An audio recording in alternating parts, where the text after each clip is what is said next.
Hi friends, இது உங்கள் exam trends TV. இப்போ பார்க்க போகிற டாபிக் என்ன அப்படின்னா, இந்தியன் ஜியாகிராஃபிலேருந்து ரிவர்ஸ் அண்டு சீயை பற்றி தான் பார்க்க போகிறோம். ஸோ ஆல்ரெடி ஒரு வீடியோ போட்டிருக்கோம், இது ரெண்டாவது வீடியோ. அந்த வீடியோ பார்க்காதவங்க டிஸ்கிரிப்ஷனில் லிங்க் தரேன், போய் பாருங்கள். இந்த வீடியோ போகிறதுக்கு முன்னாடி நம்ம சேனல் இது வரைக்கும் நீங்கள் சப்ஸ்கிரைப் பண்ணலை அப்படின்னா சப்ஸ்கிரைப் பண்ணிங்க. ஆல்ரெடி பண்ணியிருந்தீங்க அப்படின்னா உங்களுக்கு தெரிஞ்சவங்களையும் நம்ம சேனலை சப்ஸ்கிரைப் பண்ண சொல்லுங்கள். வாங்க வீடியோக்குள்ளே போகலாம். இந்த இந்தியாவில் 1/5 சரக்குகளை கையாளும் துறைமுகம் எது? இந்தியாவில் 1/5 சரக்குகளை கையாளும் துறைமுகம் எது அப்படின்னா ஆப்ஷன் பி, மும்பை துறைமுகம். ஆசியாவில் மிகப்பெரிய அளவில் மரம் அறுக்கும் ஆலை உள்ள தீவு எதுன்னா அந்தமான் தீவு. வங்காள விரிகுடாவின் கிளையால் அதிக மழை பெறும் பகுதி. வங்காள விரிகுடாவின் கிளையால் அதிக மழை பெறும் பகுதி எதுன்னா ஆப்ஷன் ஏ, வடகிழக்கு பகுதி. அரபிக்கடலின் அரசின்னா அரபிக்கடலின் அரசி அப்படிங்கிறது ஆப்ஷன் டி, கொச்சின். உலகிலேயே மிகப்பெரிய தீவு எது? உலகிலேயே மிகப்பெரிய தீவு எது அப்படின்னா கிரீன்லாந்து தீவு. தமிழக கடலோர மாவட்டங்கள் எத்தனை? தமிழக கடலோர மாவட்டங்கள் எத்தனை அப்படின்னா ஆப்ஷன் பி, 13. கங்கை ஆறு எந்த இடத்தில் சமவெளியை அடைகின்றது? கங்கை ஆறு எந்த இடத்தில் சமவெளியை அடைகின்றது அப்படின்னா ஆப்ஷன் பி, ஹரித்வார் அப்படிங்கிற இடத்துல. இந்தியாவில் தேயிலை துறைமுகம் என்று அழைக்கப்படும் துறைமுகம் எது? இந்தியாவில் தேயிலை துறைமுகம் என்று அழைக்கப்படும் துறைமுகம் ஆப்ஷன் ஏ, கொச்சி துறைமுகம். இரும்பை அதிகமாக ஏற்றுமதி செய்யும் இந்திய துறைமுகம். இரும்பை அதிகமாக ஏற்றுமதி செய்யும் இந்திய துறைமுகம் எது? இரும்பை அதிகமாக ஏற்றுமதி செய்யும் இந்திய துறைமுகம் ஆப்ஷன் சி, மர்மகோவா துறைமுகம். ஒரிசாவின் மிக முக்கியமான நதி எது? ஒரிசாவின் மிக முக்கியமான நதி மகாநதி. இந்தியாவில் மிக அதிக உள்நாட்டு நீர்வழி போக்குவரத்து நடைபெறும் நதி எது அப்படின்னா ஆப்ஷன் டி, ஹூக்ளி நதி. அடுத்தது பார்த்தீங்கன்னா சாத்பூரா மற்றும் விந்திய மலைகளுக்கு இடையே பாய்ந்து செல்லும் நதி. சாத்பூரா மற்றும் விந்திய மலைகளுக்கு இடையே பாய்ந்து செல்லும் நதி எது அப்படின்னா ஆப்ஷன் சி, நர்மதை. பின்வருவற்றுள் எது மிக நீண்ட கடற்கரை உடைய மாநிலம்? பின்வருவற்றுள் எது மிக நீண்ட கடற்கரை உடைய மாவட்டம் அப்படின்னா ஆப்ஷன் சி, ஆந்திர பிரதேசம். கடல் மட்டத்தில் ஒளியின் வேகம் என்ன? கடல் மட்டத்தில் ஒளியின் வேகம் என்ன அப்படின்னு கேட்டால் ஆப்ஷன் டி, 340 மீட்டர் பை வினாடி. உலகின் நீளமான நதி எது? உலகின் மிக நீளமான நதி அப்படின்னா நைல் நதி. 1000 ஏரிகள் கொண்ட நாடு எது? 1000 ஏரிகள் கொண்ட நாடு எது அப்படின்னா ஆப்ஷன் சி, ஃபின்லாந்து. பிளவு பள்ளத்தாக்கில் பாயும் நதி எது? பிளவு பள்ளத்தாக்கில் பாயும் நதி தப்தி நதி.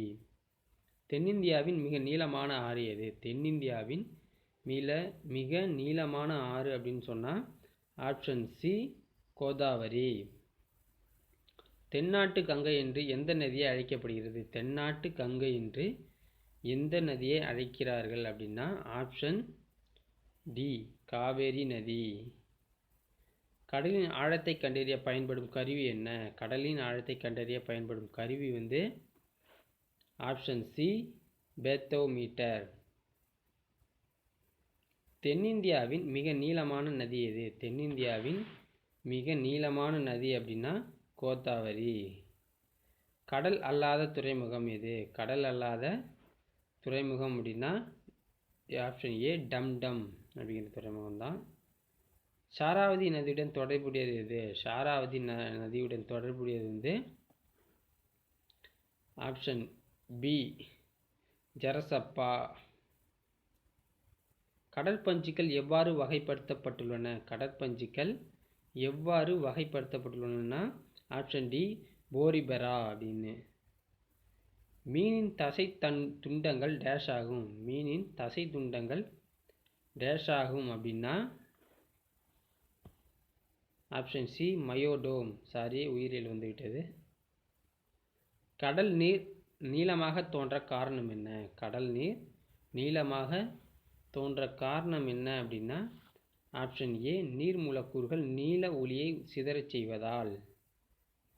அதிக நீளமான நதியை கொண்டுள்ள நாடு எது? அதிக நீளமான நதியை கொண்டுள்ள நாடு எது அப்படின்னா ஆப்ஷன் டி தென் அமெரிக்கா. டேஷ் அருகாமையில் உள்ள அட்லாண்டிக் பகுதியை முக்கிய மீன்வள பகுதியாகும். டேஷ் அருகாமையில் உள்ள அட்லாண்டிக் பகுதி முக்கிய மீன்வள பகுதியாகும். அது என்ன ஆன்சர் அப்படின்னா ஆப்ஷன் பி நார்வே. தென்னிந்தியாவின் பெரிய நதியாக கூறப்படுவது எது? தென்னிந்தியாவின் மிகப்பெரிய நதி எதுன்னா கோதாவரி. இந்திய கடற்படை தளம் எங்கு அமைந்துள்ளது? இந்திய கடற்படை தளம் எங்கு அமைஞ்சிருக்குன்னா கார்வார் அப்படிங்கிற இடத்துல. இந்தியாவின் எந்த மாநிலத்தில் நீளமான கடற்கரை அமைந்துள்ளது அப்படின்னா ஆப்ஷன் ஆந்திர பிரதேசம். பன்னாட்டு வர்த்தகத்தில் அதிகமாக ஈடுபடும் முக்கிய துறைமுகம் எது அப்படின்னா ஆப்ஷன் ஏ மும்பை. ஹம்பி என அழைக்கப்படும் விஜயநகரம் எந்த நதிக்கரையில் அமைந்துள்ளது? ஹம்பி எனப்படும் விஜயநகரம் எந்த நகரில் அமைக்கப்பட்டுள்ளது அப்படின்னா நதிக்கரையில் அமைஞ்சிருக்குன்னா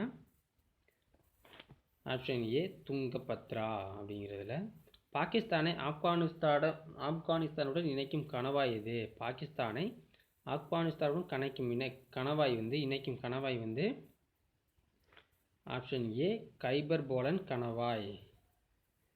அட்லாண்டிக் பெருங்கடலை ஜிப்ரால்டர் வளைகுடா எதோடு இணைக்கிறது? அட்லாண்டிக் பெருங்கடலை ஜிப்ரால்டர் வளைகுடா எதோடு இணைக்கிறது அப்படின்னா ஆப்ஷன் ஏ மத்திய தரைக்கடல். மிகப்பெரிய தரைக்கடல் எது? மிகப்பெரிய தரைக்கடல் எது அப்படின்னா மத்திய தரைக்கடல் தான். கடல்களின் நாடு அப்படின்னா எதுன்னா கடல்களின் நாடு அப்படின்னா ஆப்ஷன் சி எகிப்து. உலகிலேயே மிக அகலமான இரண்டாவது பெரிய கடற்கரை எது? உலகிலேயே மிக அகலமான இரண்டாவது பெரிய கடற்கரை எது அப்படின்னா ஆப்ஷன் பி மெரினா. சென்னையில் இருக்க மெரினா கடற்கரை. இந்தியாவில் உள்ள பெரிய துறைமுகங்களின் எண்ணிக்கை என்ன? இந்தியாவில் உள்ள பெரிய துறைமுகங்களின் எண்ணிக்கை அப்படின்னா 12. இந்தியாவின் மிக நீளமான நதி எது? இந்தியாவின் மிக நீளமான நதி எது அப்படின்னா கங்கை. இந்தியாவின் மிகப்பெரிய நீர்வீழ்ச்சி எது? இந்தியாவின் மிகப்பெரிய நீர்வீழ்ச்சி எதுன்னா ஆப்ஷன் ஏ ஜோக் ஃபால்ஸ். 5 நதிகள் பாயும் மாநிலம் எது? 5 நதிகள் பாயும் மாநிலம் எது அப்படின்னா ஆப்ஷன் ஏ பஞ்சாப். ஒரு கடல் மைல் என்பது எவ்வளவு தூரம்? ஒரு கடல் மைல் என்பது 1 முதல் 925 கிலோமீட்டர் வரை. Option C. இந்தியாவில் மீன் உற்பத்தியில் முதலிடம் வகிக்கும் மாநிலம் எது? இந்தியாவில் மீன் உற்பத்தியில் ஃபஸ்ட்டு இருக்கிற மாநிலம் வந்து ஆப்ஷன் ஏ மேற்கு வங்காளம். ஜப்பானால் தாக்கப்பட்ட பியர்ல் ஹார்பர் அப்படின்னா அது என்ன அப்படின்னா பியர்ல் ஹார்பர் அப்படின்னா ஆப்ஷன் ஏ ஹவாயில் உள்ள அமெரிக்க கடற்படை தளம். இதை வந்து தாக்கினதால தான் முதல் உலக போரில் ஜப்பானை எதிர்த்து அமெரிக்கா களத்தில் குதிச்சுது.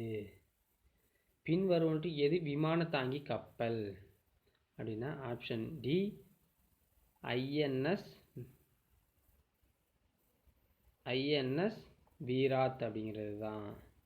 அடுத்து சிப்பியில் முத்து விளைய எத்தனை ஆண்டுகள் ஆகும்? சிப்பியில் முத்துக்கள் விளைய எத்தனை ஆண்டுகள் ஆகும் அப்படின்னா ஆப்ஷன் ஏ 15 ஆண்டுகள் ஆகும். இந்த வீடியோ உங்களுக்கு பிடிச்சிருந்துச்சுன்னா லைக் பண்ணுங்கள், ஷேர் பண்ணுங்கள், சப்ஸ்கிரைப் பண்ணுங்கள்.